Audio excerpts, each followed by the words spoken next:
Corona काल में स्वास्थ्य महकमे की लापरवाही का मामला लगातार सामने आ रहा है। स्वास्थ्य विभाग की लापरवाही अब एटा में देखने को मिली। यहां होम आइसोलेशन मरीजों को कोरोना की एक्सपायर्ड दवाइयां बांटने का मामला सामने आया है। कोरोना के एक होम आइसोलेटेड मरीज ने एटा की जिला अधिकारी डॉक्टर विभा चहल से शिकायत की, जिसको लेकर एटा के मुख्य चिकित्सा अधिकारी उमेश कुमार त्रिपाठी ने इस मामले में 3 अधिकारियों की जांच कमेटी बनाई है।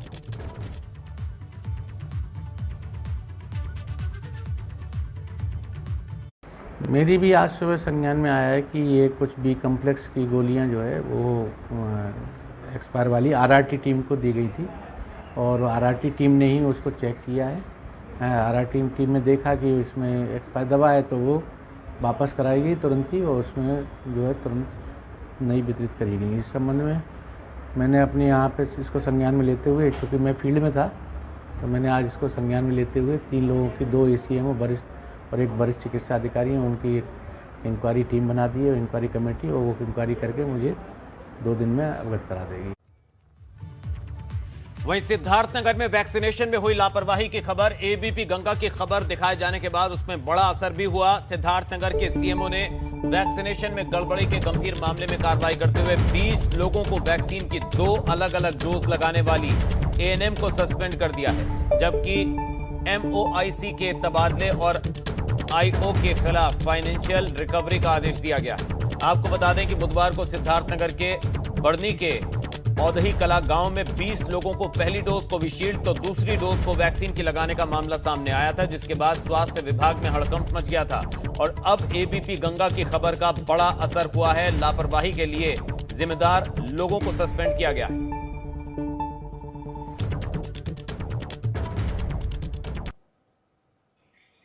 तो अलग अलग वैक्सीन लगाने का यह मामला, जिसमें कार्रवाई हुई, मुख्य चिकित्सा अधिकारी ने 3 कर्मियों पर कार्रवाई की है। तो 20 लोगों को कोविशील्ड की जगह लगाई कोवैक्सीन, पहली डोज कोविशील्ड, दूसरी डोज कोवैक्सीन की लगाई गई।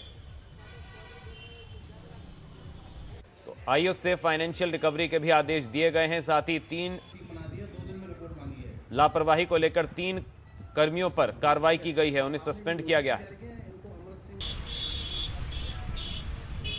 एबीपी गंगा ने इस खबर को प्रमुखता से दिखाया और खबर का असर भी हुआ है। इस खबर पर आपको बता दें कि लापरवाही को लेकर जिम्मेदार लोगों पर कार्रवाई हुई है। एक और बड़ी खबर नोएडा से, जहां अस्पतालों की मनमानी फीस वसूली पर डीएम सख्त। तय फीस से ज्यादा पैसा लेने वाले अस्पतालों से होगी वसूली, पीड़ितों को ब्याज समेत वापस करनी होगी रकम। बड़ी खबर, तय फीस से ज्यादा पैसे लेने वाले अस्पतालों से वसूली की जाएगी, डीएम का आदेश। तो पीड़ितों को ब्याज समेत वापस लौटानी होगी रकम। कोरोना काल में इस तरह की शिकायतें लगातार सामने आ रही थी, जहां अस्पतालों की मनमानी फीस वसूलने के मामले पर डीएम ने सख्ती दिखाई है। तय फीस से ज्यादा पैसा लेने वाले अस्पतालों पर होगी कार्रवाई। तय फीस से ज्यादा पैसा लेने वालों के खिलाफ एक्शन लिया जाएगा। पीड़ितों को ब्याज समेत वापस लौटाना होगा पैसा अस्पतालों को।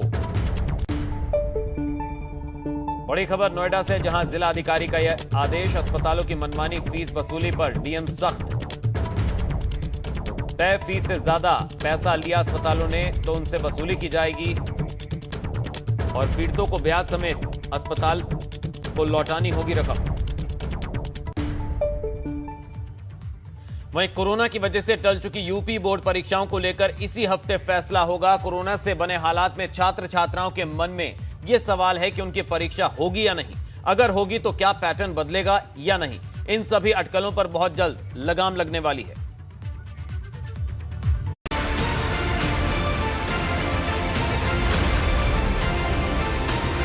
दुनिया के सबसे बड़े शिक्षा बोर्ड यूपी बोर्ड की परीक्षाओं पर कोरोना ने ब्रेक लगा दिया है, जिससे लाखों छात्रों का भविष्य अधर में लटका है।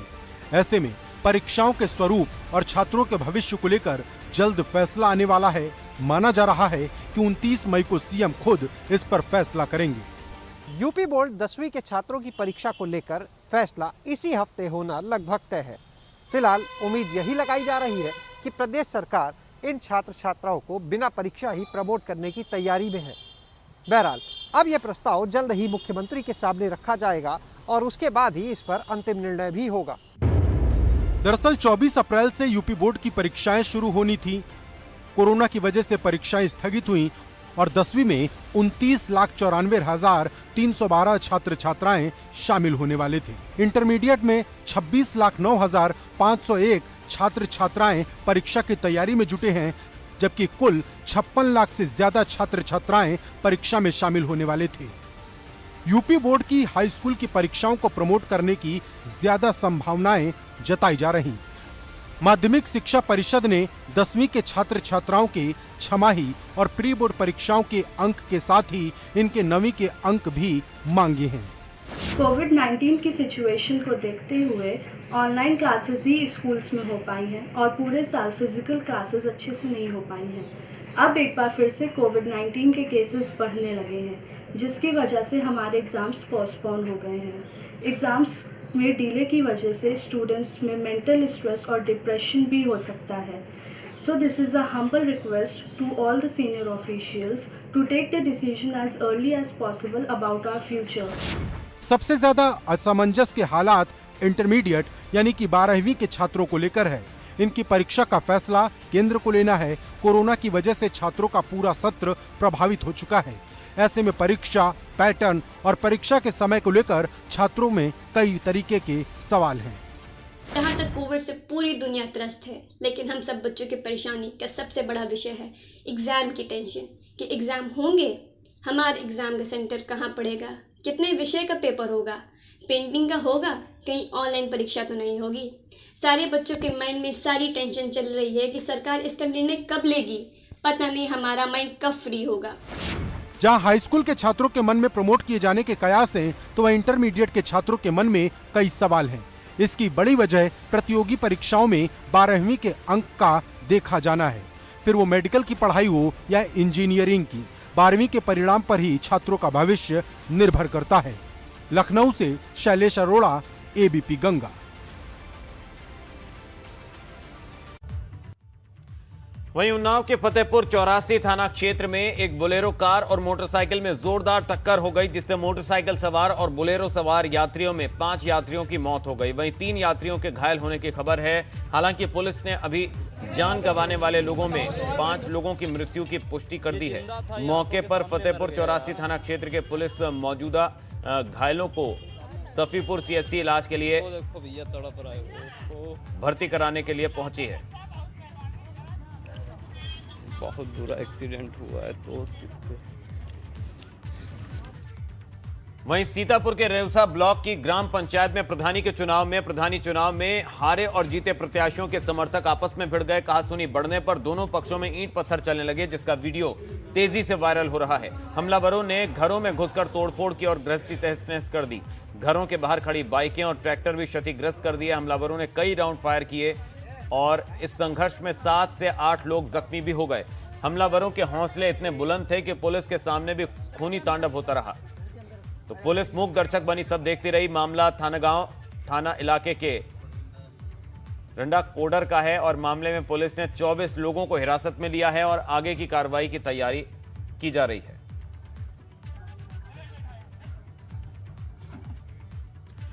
वहीं सोनभद्र में नक्सली गतिविधियों के रोक के लिए जंगल में कई थानों की पुलिस ने कॉम्बिंग अभियान चलाया। नक्सली रोकथाम के लिए जंगली और पहाड़ी क्षेत्रों में लोगों के बीच चौपाल लगाई गई। चौपाल में किसी भी नक्सल या अन्य आपराधिक गतिविधियों की जानकारी पुलिस को बताने की अपील की। थाना रामपुर बरकोनिया पुलिस ने ग्राम पलहारी गढ़वान में, थाना जुगैल पुलिस ने ग्राम खेवंधा में, थाना शाहगंज पुलिस ने ग्राम राजपुर और गोलिया में पीएसी बल के साथ सघन कॉम्बिंग की गई।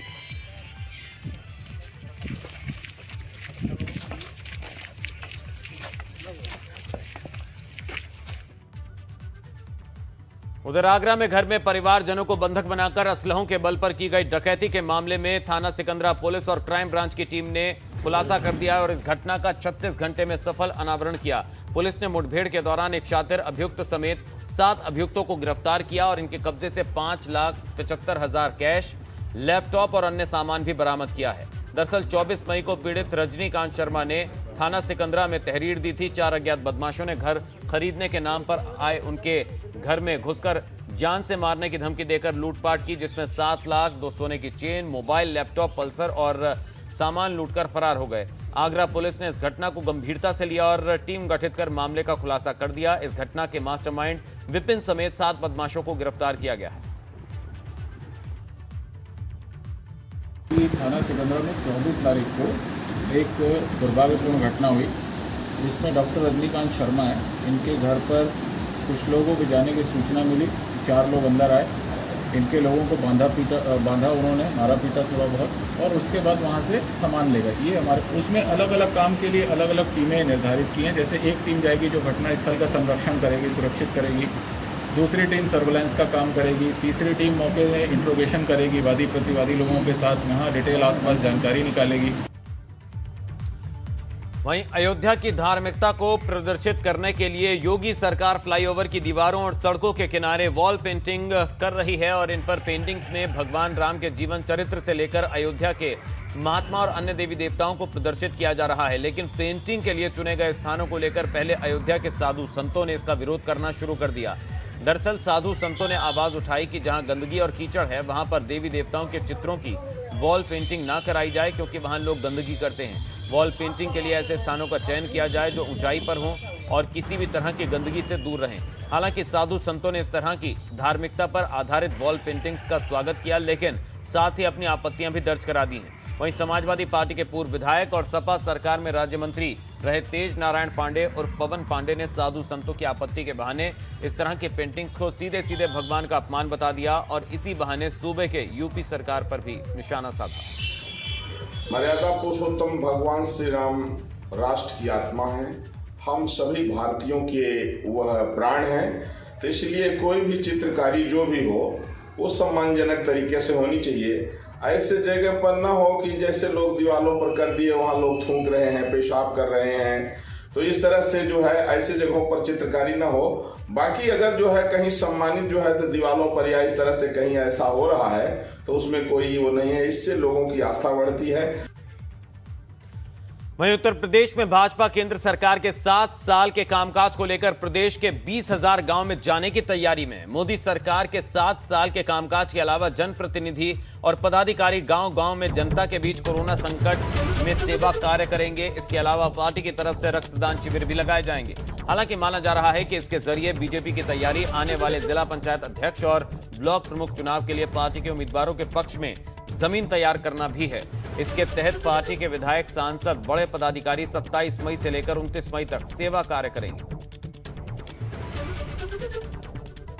तो पहाड़ों में एक बार फिर से हलचल हुई है। आखिर क्या कारण है कि ग्लेशियर को लेकर ग्रामीणों ने प्रशासन से अपील की है? क्या है पूरा कारण, देखते हैं इस रिपोर्ट में।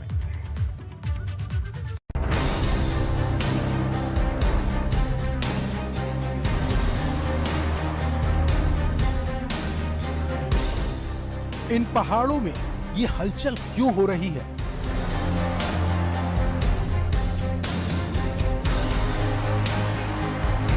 क्या ये फिर से किसी तबाही का संकेत है?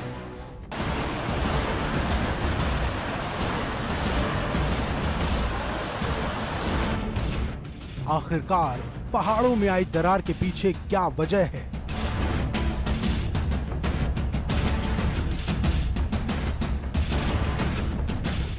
ग्लेशियर्स के भीतर क्या कोई हलचल हो रही है?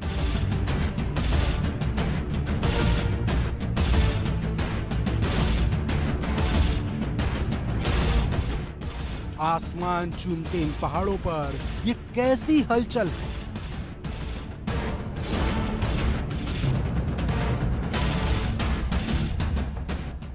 क्या देवभूमि पर फिर से कोई मुसीबत मंडरा रही है?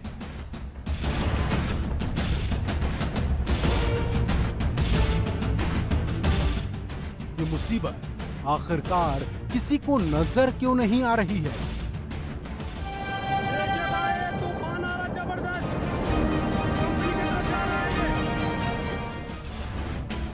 खून को जमा देने वाले इस इलाके में ये क्या हो रहा है?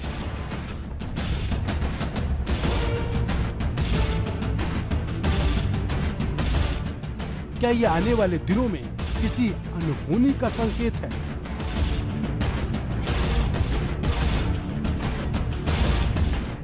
बने रहिए हमारे साथ, हम आपको दिखाएंगे इस खबर से जुड़े हर राज। तो 7 फरवरी को जोशीमठ में आई आपदा को लोग अब तक भुला नहीं पाए हैं और इस बीच ग्रामीणों ने दावा किया है कि उन्होंने ऋषि गंगा नदी से ऊपर पहाड़ियों में ग्लेशियर्स में दरार देखी है। ग्रामीणों की मांग है कि प्रशासन को इस इलाके का सर्वे कराना चाहिए। तबाही की ये तस्वीरें इसी साल 7 फरवरी की है, जब जोशीमठ में भीषण आपदा आई थी।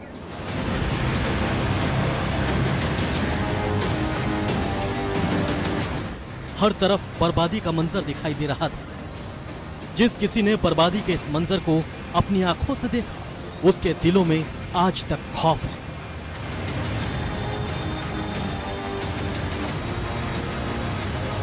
सात फरवरी की दहशत अभी दिलों से गई नहीं है कि एक और मुसीबत सामने खड़ी है। ग्रामीणों के दावों पर यकीन करें तो ऋषि गंगा नदी की ऊपरी इलाकों में ग्लेशियर्स में दरार पड़ गई है।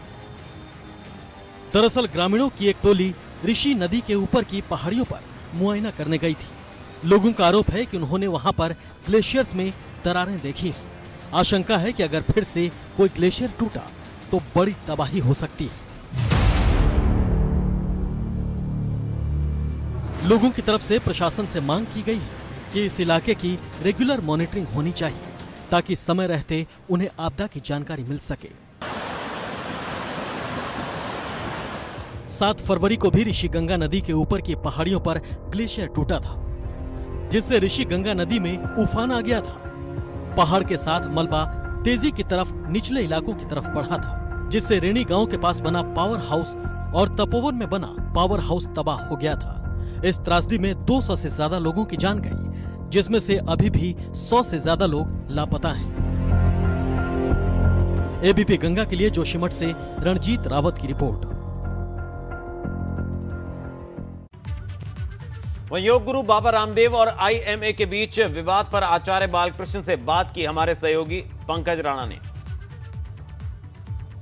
बाबा रामदेव द्वारा एलोपैथिक इलाज को लेकर दिए गए बयान के बाद बाकुत चढ़ा हुआ है, तरह तरह की बयानबाजी हो रही है, लेकिन इस पूरे मामले में हकीकत क्या है उस पर बातचीत करने के लिए हमारे साथ आचार्य बालकृष्ण जी हैं। उनसे हम जानते हैं कि ये पूरा मामला आखिरकार क्यों तूल पकड़ रहा है। आचार्य जी, जिस तरह से मामला तूल पकड़ रहा है, आप बिल्कुल सुन रहे हैं, इसमें हकीकत क्या है पूरा मामला? हकीकत यह है कि इस कोरोना महामारी में आयुर्वेद और योग ने इस देश के आवाम को बचाने का कार्य किया। दुनिया में पहली बार एक आयुर्वेदिक मेडिसिन कोरोना की औषधि के रूप में प्रतिष्ठापित हो गई, तो उसमें से कुछ लोगों को उससे जो है भारतीय संस्कृति आयुर्वेद की परंपरा उठती हुई दिखाई दी, तो उसको सहन नहीं कर पाए, तो वो लोग ये न के न प्रकार न प्रोपोगेंडा कर रहे थे, औषधि को भी फर्जी बताने का प्रयास कर रहे थे।